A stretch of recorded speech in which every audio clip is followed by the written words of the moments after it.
welcome to the Lone Star Varsity Friday Night Wrap-Up Show. I'm Phil Torino. As always, get your popcorn ready. No salt, no butter. We have a lot to cover tonight. We also have a crew in the building tonight. This is probably the most people we've had in this room the entire year. I don't know what's going to happen, but it's going to be compelling. I can promise you that. It's going to be must-see. Thanks very much for tuning in. We definitely appreciate it. We have Krista Pirtle here on the first camera. We have Brad Tollefson on the second camera there. In the peanut gallery, we have Mike Labar. He's got some stats that are going to blow your mind once he starts reading them. Real intricate numbers, okay? Brian Navarrete is in the building holding that microphone. We actually are considering sending him down to Stripes to get some feedback from the public, from the community. So we'll see if we can make that happen. Carlos Silva in the building as well, just back in from Plainview. We're going to get into all the games covered tonight. We'll get you caught up on the scores. Just some quick news we wanted to go over as well. If you've been following us on Lone Star Varsity on Twitter tonight, also we had the story on Lubbock Online too.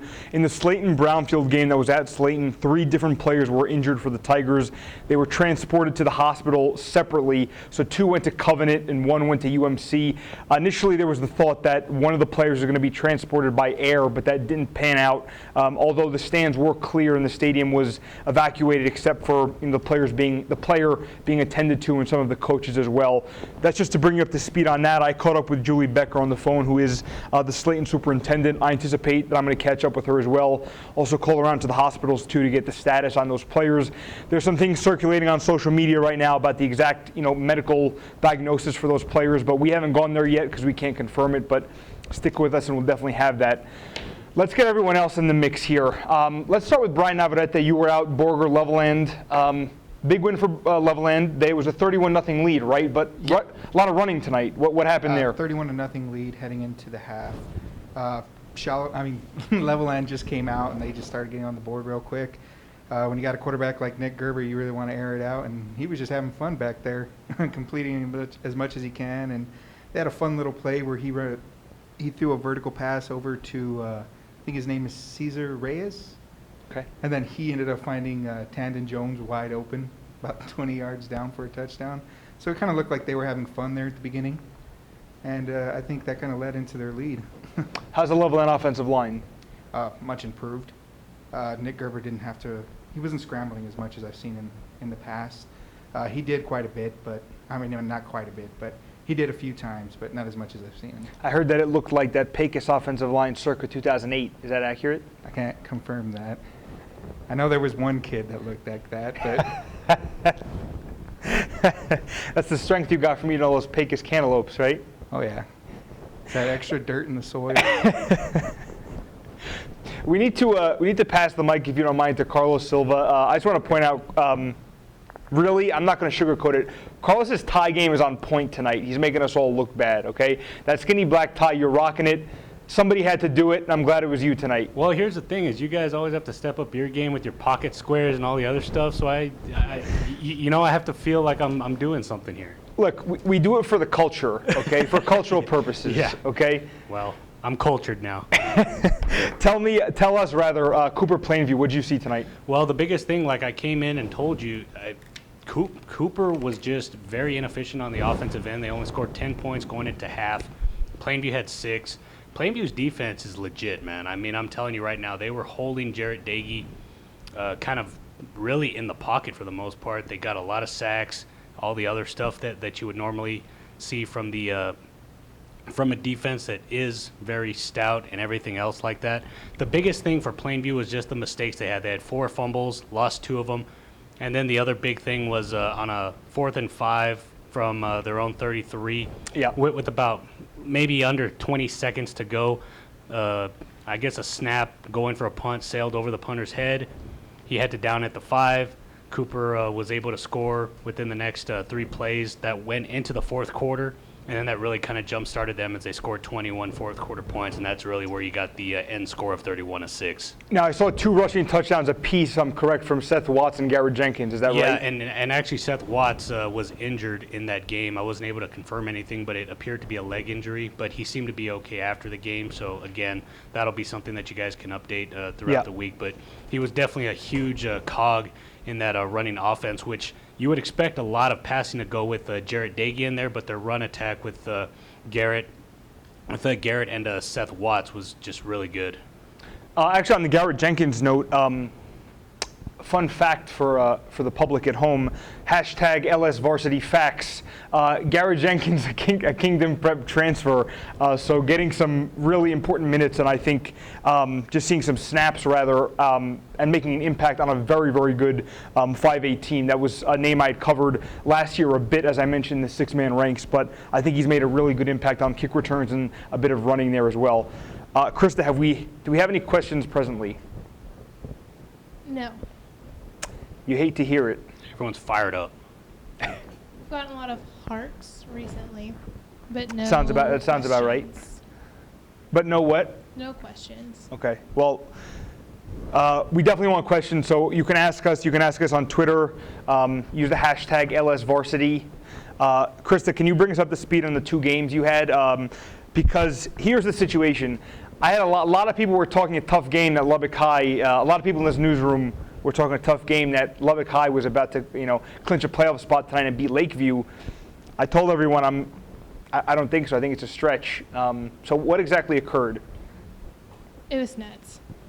Let me think. The halftime score was 28-7, 21-7, 28-7 in favor of Lubbock High. They were supposed to receive the kickoff to start the second half, so everyone kind of thought that they were just going to increase their lead and keep rolling. However, Lakeview came out with an onside kick, recovered that onside kick, went on to score, and whatever momentum that Lubbock High had before that point was gone. After that, they couldn't find any offensive rhythm. It was kind of like they got shook, weren't expecting it, and couldn't compose themselves after it happened. And it was just a hot mess from there. Before we get into Amarillo High and Monterey, Mike, do you have anything for us? Yeah, I have a few stats for you. First of all, Post had another shutout. That's their third straight, so they lead defensive scoring at 33. You have a new rushing leader in Brant Schilling. He had 318 yards tonight, which puts him at 1,692 on the year. And right now, your passing leader for passing yards is still Nick Gerber with 2,875. And Danny Campos had 5 touchdowns today, so he sits at 35 passing touchdowns, which is 9 above the next leader. Cool. Thank you for that, Mike. We have a question? Yeah, we had a quick question about what was the Littlefield score? Let's see. Littlefield 49, Dimmitt 14. So Littlefield making a little bit of a push there in district, but the challenge is it's already dropped the game to Childress that, Muleshoe won tonight pretty handily over Childress, so I think really the Mules probably have that wrapped up. Adam Young wants to know the implications of... Adam, can you send that again? It just disappeared. Of Abilene High and Midland High, the result of that game. Sure. Let's see. Those implications. Adam Young asking the tough questions from home, huh? Yeah. I don't have that in front of me, that result, but I can tell you that in terms of our coverage area implications overall, Abilene High is considered to be a top team. As far as Midland High, it's been towards the bottom of the Lone Star Varsity poll for the entire season. I didn't know that Adam was a fan of one of those two teams. And apparently he lost his voice. 28-27 lost to Midland. He also lost his voice. He's apparently not too thrilled about that part, but it happens. Thank Is you, Adam from Abilene? I'm thinking Midland for some reason. Huh? He said, yep. Oh, he's from Abilene. Okay, you learn something new every day. I didn't know that. Okay. Thanks, Adam. Thank you, Adam. We appreciate you. Krista, can we get into Amarillo High, Monterey quickly, please? Amarillo High ran the ball. Monterey couldn't stop them running the ball. Ergo, Amarillo won. The end. Very succinct. I like it. The Sparkno Yes. version. I like it. That's about how it happened. I'd like to take the time to point out that some in this room thought Monterey would win the game. I was not among them, but that was just for just stating the facts of the situation. I am someone. Brian Navarrete. I am someone. I think it was Phil that said back when Friendship was still on their district win streak, never vote against the Tigers because they never gave you a reason to. Correct. I've never been to a game where Monterey lost, so. Interesting. Okay, I like the logic there. Been. So it's Yes. my fault. I'm so sorry. I like the logic. We have any questions, because we're going to wrap up shortly if you don't have any. People are pumped up about shallow water. Okay, very impressive win once again against Denver City. That's a really big result. I was out at Denver City this week. This is a team that's kind of cobbling together a lineup because it has some injury concerns. I thought obviously Cole McElroy is outstanding. We've written about him a great deal. He was coming into this week the third leading rusher in the area, and as a quarterback, that's really pretty impressive. That's right. Yeah, they got Brownfield next week. It's going to be a huge one, especially with, I know we kind of mentioned it, Jalen Nolan getting a offer from Texas Tech, huge for him. So obviously you've got that going for you, and then obviously Shallow Water wanting to prove that they can win that district, because that's going to be a huge game there for next Friday. Yeah, I think Shallow Water has done a marvelous job moving away from the two games that it lost in a row, first to Greenwood and then to Idalou, in which it really was shut out in the second half and let this game slip. So I think since then it's moved pretty convincingly with these wins. I think the Brownfield matchup is enormous. It's one that I'm really looking forward to, breaking down this week. And I've said all along, I said on the radio this week, I can't duck it now. I still like Shallow Water in this game. I think that Jalen Nolan is a really special talent. But when you're talking about a complete team, I still feel that that's Shallow Water right now, regardless of if it might be missing the firepower in terms of being able to stretch the field offensively. Some of those plays that Preston Scaff formerly gave Shallow Water, even though it's missing that, I still will take it right now, because I don't think you should outthink the room when you're talking about a complete team that's a returning state semifinalist. We have any more questions? What was the score on Leveland Borger, Brian?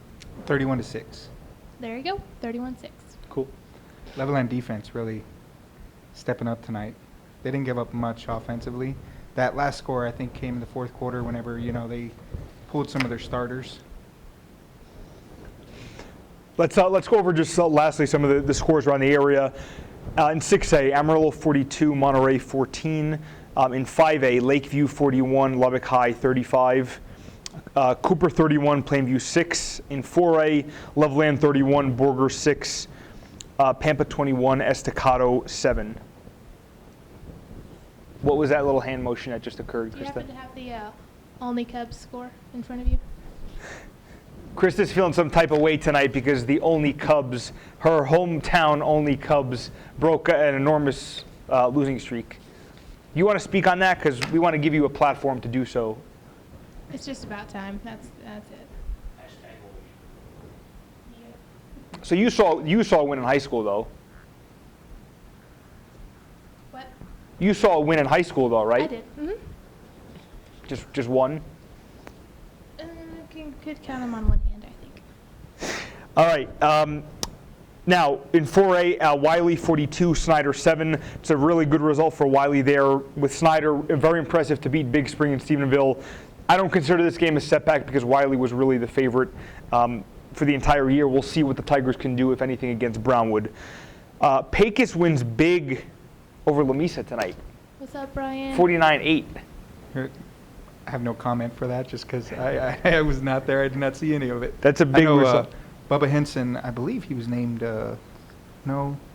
Player of the Week somewhere, but he performing really well for a sophomore quarterback. Your Facebook feed is going to be blowing up tonight from all the people back home. Probably not. They don't keep in contact or really read into our coverage, I don't think. No, you're going to see people celebrating about the win. Oh, yeah, definitely. In 3A, Muleshoe 47, Childress 15, Littlefield 49, Dimmitt 14, Brownfield 50, Slayton 13. That game did not finish. It was stopped, as we mentioned, in the middle of the fourth quarter. Still in 3A, Idalou 42, Roosevelt 13, Shallow Water 45, Denver City 20. Post 53, Coahoma 0. Heading down to 2A, Floydada 60, Hale Center 13. That's a big margin. That's two very bad losses for Hale Center in back-to-back weeks. Abernathy 54, Olton 22. Some bounce back there from Abernathy. New Deal 41, Tahoka 7. Spring Lake Earth 41, Bavina 18. Lockney 30, Rawls 0. Crosbyton 53, Clarendon 20. Morton 27, Smyre 22.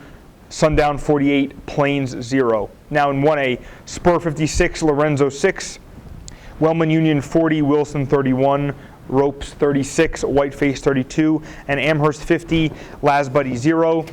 Just last few here. Valley 54, Petersburg 6, Southland 79, Whitharrell 32. How is that pronunciation of Whitharrell? On point. On point. I appreciate it. Buena Vista 46, Dawson 0, Rule 52, Jayton 49, and in TAPS, Lubbock Christian 32, Kennedale Fellowship 26. In double overtime. Anything else from the public, Krista, before we wrap up? Nope. Cool. Once again, thanks for watching. This has been the Lone Star Varsity High School Football Wrap-Up Show on Periscope. For everyone else in this room, once again, Brad, Carlos, Krista, Brian, Mike, I'm Phil. We'll see you next week.